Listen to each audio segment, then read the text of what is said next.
வணக்கம். ஒரு மன்னர் தன்னுடைய அரண்மனையினுடைய அந்த முற்றத்திலிருந்து அப்படி வீதியை பார்த்துக்கிட்டு இருக்கார். அப்போ ஒரு பிச்சைக்காரன் அவன் அரண்மனையினுடைய அந்த கேட்டில் முதுகை இப்படி தேய்ச்சான். உடனே மன்னர் பார்த்தாரு, என்னையாது அவன் அதில் போய் முதுகை தேய்க்கிறான், அவனை கூட்டிகிட்டு வா அப்படின்னாரு. வந்தான். என்ன அப்படின்னு, முதுகு அரிச்சுதுங்க, அதனால் சொரிஞ்சிக்கிறதுக்காக இங்கே நான் தேய்ச்சிக்கிட்டேங்க அப்படின்னு. ஏயா இவ்வளவு ஏழையாக இருக்கியா நீ அப்படின்ட்டு இவனுக்கு நல்லா பன்னீரில் போட்டு நல்ல ஒரு குளியல் கொடுத்து 50 பொற்காசுகள் கொடுத்து அனுப்புப்பா, போய் நல்லா சாப்பிட்டு சந்தோஷமாக இருக்கட்டும் அப்படின்னு அரசர் அனுப்பிச்சிட்டார். இப்போ இவன் என்ன பண்ணுறான், போய் நல்லா குளிச்சுட்டு 50 பொற்காசுகளை வாங்கிட்டு நல்ல சட்டை வேஷ்டி எல்லாம் வாங்கிக்கிட்டு சந்தோஷமாக ஒரு குடிசையை போட்டுக்கிட்டு நல்லா சாப்பிட்டுக்கிட்டு சந்தோஷமாக இருக்கான். அந்த வழியாக 2 பிச்சைக்காரனுங்க வந்தானுங்க. அவன் நேற்று வரைக்கும் நம்மளோட சேர்ந்து இவனும் கோயிலில் பிச்சை எடுத்தான், இன்றைக்கி பிரமாதமாக இருக்கிறானேயா அப்படின்னு சொல்லிவிட்டு அவன்கிட்ட போய், எப்படியா இவ்வளோ பெரிய வசதியோடு ஆன அப்படின்னு. ஒன்றும் இல்லைப்பா, முதுகு ஒரு நாள் ரொம்ப அரிச்சது, போய் அரண்மனையினுடைய கேட்டில் போய் சொரிஞ்சேன், அதனால் மன்னர் பார்த்துட்டு இவ்வளோ பரிதாபகரமாக ஒருத்தர் இருக்கானேன்னு பணம் கொடுத்து அனுப்பிச்சி விட்டாருன்னு. இவனுங்க 2 பேருக்கும் ஒன்றே யோசனை, மன்னர் ரொம்ப நல்ல மனுஷராட்டு இருக்குது, நாமளும் போய் முதுகை சொரிஞ்சிக்கோன்னு 2 பேர் போய் அடுத்த நாள் காலையில் மன்னர் முற்றத்தில் நிற்கும் போது முதுகை சொரிகிறாங்க. மன்னர் பார்த்தாரு, அவனுக்கு 2 பேரையும் கூட்டிகிட்டு வா, 2 பேருக்கும் ஆள் 50 சவுக்கடி கொடுத்து அனுப்புன்ட்டார்.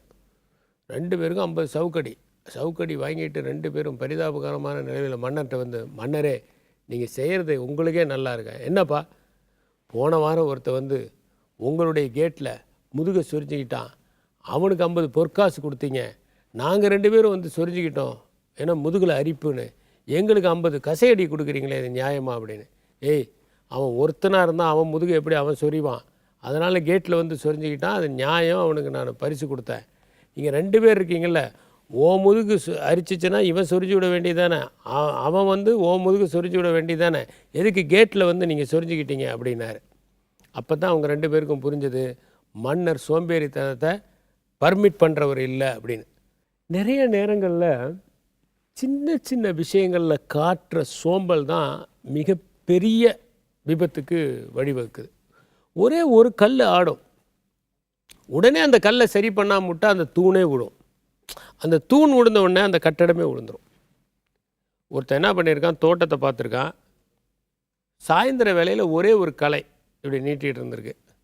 நாளைக்கு எடுத்துக்கலாம்ப்பா, ஒரே ஒரு களை தானே, நம்ம தான் டெய்லி களை எடுக்கிறோம், இந்த களை நாளைக்கு எடுத்துக்கலாம் அப்படின்னு நினச்சிட்டு போயிட்டான். அடுத்த நாள் வரான், ஆனால் அன்றைக்கி ஒரு ஊருக்கு போகணும், அந்த பேக் பண்ணுறது அது இதில் அவசரமாக இருந்தான். ஸோ பேக் பண்ணி எல்லாம் முடிச்சுட்டு வேக வேகமாக போயிட்டான்.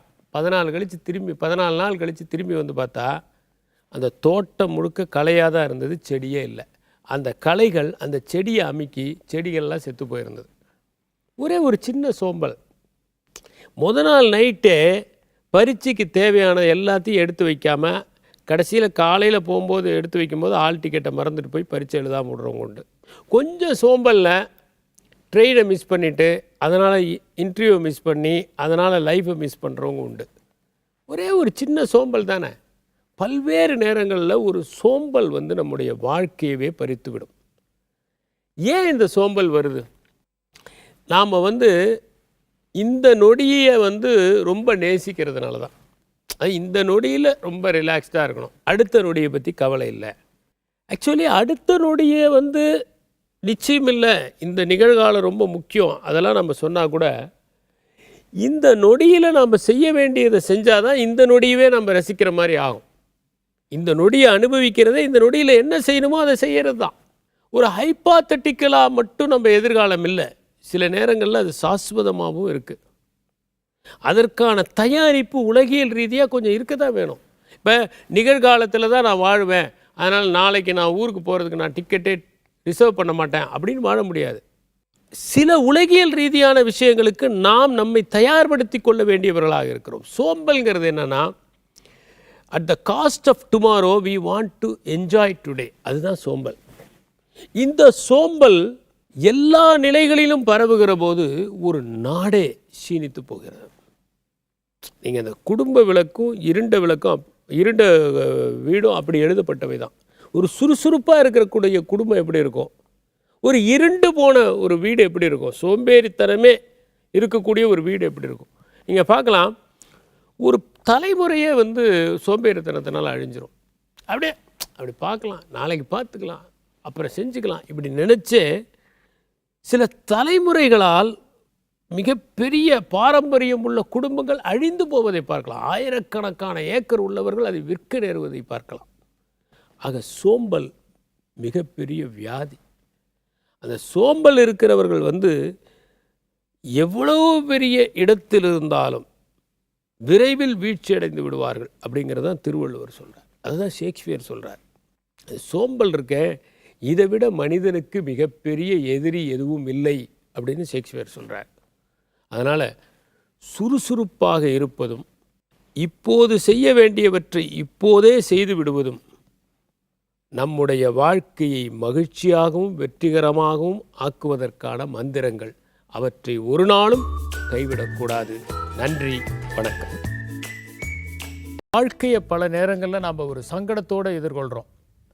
ஏன் நமக்கு இவ்வளவு கஷ்டம் வருது, ஏன் இவ்வளவு துயரம் வருது அப்படிங்கிற ஒரு எண்ணம் நமக்கு ஏற்படுது. அதுக்கு மெயினான காரணமே நம்ம வந்து வாழ்க்கைனா சந்தோஷமாக இருக்கிறது, மகிழ்ச்சியாக தான் இருக்கணும், அதுதான் வாழ்க்கையினுடைய நோக்கம் அப்படின்னு சொல்லி நினைக்கிறோம். ஒரு வகையில் அந்த மனநிலை நல்லது தான். ஆனால் யதார்த்தம் என்ன அப்படிங்கிறத பார்க்கணும். பிறப்பிலிருந்து இறப்பு வரைக்கும் இந்த வாழ்க்கை வந்து தொடர்ந்து ஒரு விதமான ஒரு துயரத்தின் சுவடுகள் படிந்த ஒரு பயணம்தான். Life is full of miseries அப்படிங்கிறது டிபெட்டன் புத்திசத்தில் இருக்கக்கூடிய ஒரு கான்செப்ட். அவங்க என்ன சொல்கிறாங்கன்னா, form, feeling, perception, mental formation, consciousness, இந்த 4 நிலையிலையும் நம்ம கொஞ்சம் கொஞ்சமாக படிப்படியாக முன்னேறும்போது தான் இந்த துயரம்ங்கிற ஒரு விஷயத்திலிருந்து வெளியே வர முடியும். இப்போ ஒரு உதாரணத்துக்கு நம்ம பார்த்தா உடலாக தான் நினைக்கிறோம் ஃபார்ம். இப்போ இந்த ஃபார்ம்னு எடுத்துக்கிட்டிங்கன்னா ஒவ்வொரு நாளுமே நம்முடைய உடல் வந்து கொஞ்சம் சிதைவு அடைஞ்சிக்கிட்டே போகுது. நாம் ஒரு 10 வருஷத்துக்கு முன்னாடி எடுத்த ஒரு ஃபோட்டோவை பார்த்தா நாமளாக இப்படி இருந்தோம், இப்போ ரொம்ப தளர்ந்து போயிட்டோமே அப்படிங்கிற ஒரு எண்ணம் ஏற்படும். அதே மாதிரி நம்முடைய ஃபீலிங், சின்ன வயசில் இருந்த அந்த எந்தூசியாசம், சின்ன வயசில் இருந்த அந்த ஆர்வம், ஈடுபாடு, அதெல்லாம் குறைஞ்சிட்டு போகுது. அதே மாதிரி பெர்செப்ஷன், லைஃப்பில் வந்து நம்ம சந்தித்த மனிதர்களை பற்றி வச்சுருந்த பெர்செப்ஷன், வாழ்க்கையை குறித்து வச்சுருந்த பெர்செப்ஷன், நம்ம வேலையை குறித்து வச்சுருந்த பெர்செப்ஷன், திருமணத்தை குறித்து வச்சுருந்த பெர்செப்ஷன், இது எல்லாமே பார்த்திங்கன்னா ஒவ்வொரு பீரியட் ஆஃப் டைம் அப்படி மாறிக்கிட்டே வருது. அதனால் அதில் ஏற்படக்கூடிய மாற்றங்களை நாம் ஒத்துக்கொள்கிறது. 4வது வந்து மென்டல் ஃபார்மேஷன். நம்ம நண்பர்களை பற்றி ஒரு ஐடியா வச்சுருக்கோம். நம்முடைய பணியில் வந்து நம்ம சந்திக்கக்கூடிய மனிதர்களை பற்றி ஒரு ஐடியா வச்சுருக்கோம். இது எதுவுமே இல்லாமல் ஒரு க்ளீன் ஸ்லேட் மாதிரி இருக்கிறது. இது வரைக்கும் இவரை நம்ம சந்தித்ததே இல்லை அப்படின்னு நினைக்கிற மாதிரி ஒரு மனிதரை பார்த்தோம்னா நேற்று அவர் என்ன பண்ணார் அப்படிங்கிற பிரச்சனை நமக்கு ஏற்படாது. இன்னொன்று, நம்ம கான்ஷியஸ்னஸ் தான் நம்முடைய ஃபார்ம். இப்போ ஒரு மனிதன்னா என்னென்னா அவனுடைய கான்ஷியஸ்னஸ் தான். சின்ன வயசுலேருந்து இது வரைக்கும் நம்மோட தொடர்றது எது? நம்ம உருவம் தொடரல, நம்முடைய உணர்வுகள் தொடரல, நம்முடைய வாழ்க்கை குறித்த பார்வைகள் தொடரல, நம் மனத்தில் ஏற்பட்ட பிம்பங்கள் தொடரல. ஆனால் எது தொடருது? கான்ஷியஸ்னஸ் அப்படிங்கிற ஒன்று தொடர்ந்துக்கிட்டே இருக்கு. அந்த கான்ஷியஸ்னஸ் தான் நம்முடைய உண்மையான வடிவம், அதுதான் நம்ம எஞ்சி இருக்க போகிற ஒன்று அப்படின்னு நினைக்கும் போது தான் இந்த துயரத்திலிருந்து நம்ம விடுபட முடியும். அப்போ என்னென்னா, சில நேரங்களில் துயரம் வரத்தான் செய்யும், நம்ம எதிர்பார்த்தது நடக்காது. அதுக்காக நம்ம சோர்ந்து போகக்கூடாது, அதையும் ஏற்றுக்கொள்ள வேண்டும். அதனால தான் பார்த்திங்கன்னா புறநானூற்றில் ஒரு பாடல், அந்த பாடலில் வந்து நிறைய துன்பங்களோடு ஒருத்தன் வரும்போது, இந்த வாழ்க்கைனா இதில் வந்து நிறைய துன்பம் இருக்கத்தான் செய்யும், ஆனால் அதுக்காக அந்த துன்பத்தையே நினச்சி அதிலே அமிழ்ந்து போக வேண்டியதில்லை. காலையில் ஒரு இன்சிடென்ட் நடந்து போச்சுன்னா சில பேர் பார்த்திங்கன்னா இன்றைக்கி நைட்டு வரைக்கும் அதையே எல்லார்ட்டையும் பேசிக்கிட்டே இருப்பாங்க. அவருக்கும் எனக்கும் இந்த மாதிரி ஒரு சண்டை நடந்து போச்சு, பஸ்ஸில் எவனோ தெரியாதவன் ஒருத்தன் ஒரு சண்டை பிடிச்சிருப்பான், அதுக்காக அந்த நாள் முழுவதையுமே ஸ்பாயில் பண்ணுவாங்க. அதனால தான் புறநானூறு சொல்கிறது, இன்னாதது தான் இவ்வாழ்க்கை இனியன காண்க. இனியவை இன்று காண்கன்னு சொல்ல, இனியன காண்க. அதாவது இந்த வாழ்க்கையில் வந்து துயரம் இருக்க தான் செய்யுது, எல்லா டைம்லேயும் துயரம் தான். ஆனால் அதுக்காக அதையே பார்த்து சுருங்கிடலாமா? இதுலேயும் சந்தோஷம் வருது இல்லை, அந்த சந்தோஷத்தை நாம் எடுத்துக்கணும். அந்த சந்தோஷத்தை நினச்சிக்கணும். இப்போ ஒரு மனிதன் இருக்கான், அவன் நமக்கு கெட்டது செஞ்சதை மட்டும்தான் நம்ம சொல்லுவோம். அவனே ஒரு நல்லது செஞ்சுருப்பான், அதை நினச்சோம்னு வச்சுக்கோங்க, அவன் மேலே இருக்கிற காழ்ப்புணர்வு, கசப்புணர்வு எல்லாமே போயிடும். அதனால் மனிதர்கள்கிட்ட கூட இன்னாததை விட்டுறணும், இனியவை காண்க. அதை எப்படி பார்க்க முடியும்? எல்லாத்தையும் ஒரு ஆப்டிமிஸ்டிக் ஆங்கிளில் பார்க்கணும். இந்த துயரமும் இயல்பானது, இந்த துயரமும் கடந்து செல்லக்கூடியது. இப்போ ஒரு 10 வருஷத்துக்கு முன்னாடி நாம் ஒரு நிகழ்ச்சிக்காக வருத்தப்பட்டிருப்போம். அதே வருத்தம் இன்றைக்கி இருக்கா? இன்னும் சொல்லப்போனால் அந்த நிகழ்ச்சியை மறந்து போச்சு.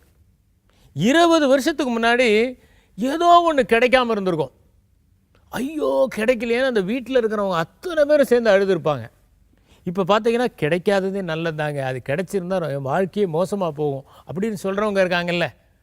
அதனால் நாம் சிலது கிடைக்காமல் போனாலும், இல்லாமல் போனாலும், சில துயரங்கள் ஏற்பட்டாலும் என்ன நினைக்கிறோம்னா, இந்த துயரத்தை தாண்டி வாழ்க்கை மகிழ்ச்சியானதாக இருக்கிறது, இதுவும் வாழ்க்கையின் ஒரு பகுதி, ஒத்துக்கணும். அப்போ தான் நாம் உண்மையான மகிழ்ச்சி எது அப்படிங்கிறத தேட முடியும். நம்ம என்னென்னா ஒரு பொய்யான மகிழ்ச்சி பின்னாடி ஓடிக்கிட்டு இருக்கோம். ஒரு சின்ன ஒரு கதை, 2 தவளையை ஒரு பாம்பு விழுங்கிருச்சு. இந்த ஒரு தவளை இருக்க, இந்த 2 தவளையில் ஒரு தவளை ஆப்டிமிஸ்ட் தவளை, எப்போ பார்த்தாலும் எல்லாத்தையுமே பாசிட்டிவாகவே பேசிகிட்டு இருக்கோம். இந்த வயிற்றுக்குள்ளே போனோன்னே இந்த இன்னொரு தவளை சொன்னிச்சு, இவ்வளவு நாளாக நீ ஆப்டிமிசம் பேசிக்கிட்டு இருந்தையே, இப்போ என்ன பண்ணுவேன் அப்படின்னு. தப்பாரு, இப்போ கூட சந்தோஷம்தான், இந்த மாதிரி எங்கேயாவது இலவச போர்ட் அண்ட் லாட்ஜிங் கிடைக்குமா அப்படின்னுச்சு. என்னது? ஆமாம், வேறு எங்கேயாவது நமக்கு இலவச உணவும் இலவச இருப்பிடமும் கிடைக்குமா, இந்த பாம்பு வயிற்றில் கிடச்சிருக்கே அப்படின்னு. இன்னும் அது சொன்னிச்சு, இலவச இருப்பிடம் சரி, ஆனால் உணவு எங்கேயா கிடச்சிது அப்படின்னுச்சு. இன்னும் இந்த தவளை சொன்னது, அடப்பாவி, நாம் தான் உணவு அந்த பாம்புக்கு அப்படின்னு. அதனால் மரணத்தின் தருணத்தில் கூட துயரத்தை மகிழ்ச்சியாக எடுத்துக்கொள்ளுகிற மனப்பான்மையை வளர்ப்பவர்களுக்கு வாழ்க்கை என்பது துயரங்களின் தொகுப்பு அல்ல, அது அனுபவங்களின் வகுப்பு.